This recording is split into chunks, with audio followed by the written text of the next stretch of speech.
we need to use strong subjects, we also need strong verbs. In business, we generally want to write sentences with verbs in active voice, where the subject performs the action of the verb, so that everyone is clear on who is doing what. Here's a sentence in active voice. Fenton will deliver the cupcakes. Passive voice is where the actor is missing. The cupcakes will be delivered. Or de-emphasized. The cupcakes will be delivered by Fenton. Sentences in active voice have a subject, a transitive verb, more on this later, and an object. Rachel yodeled the sales report. Yodelay, yodelay, yodelay, yodelay. Sentences in passive voice flip this construction around. The sales report was yodeled by Rachel.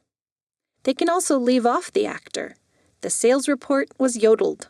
Yodelay. That's where trouble occurs in business. We usually need to know who's doing what. Read this one and find a place where passive voice makes it unclear.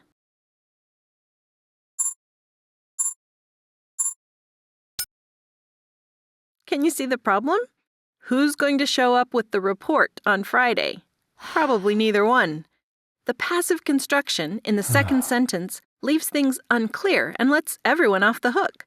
If we change the sentence to active voice, Frank will deliver the survey report on Friday, we know exactly what to expect. Active voice clarifies. Is it ever okay to use passive voice? Sure, occasionally it's a great idea. For more on that concept, watch the passive voice video next.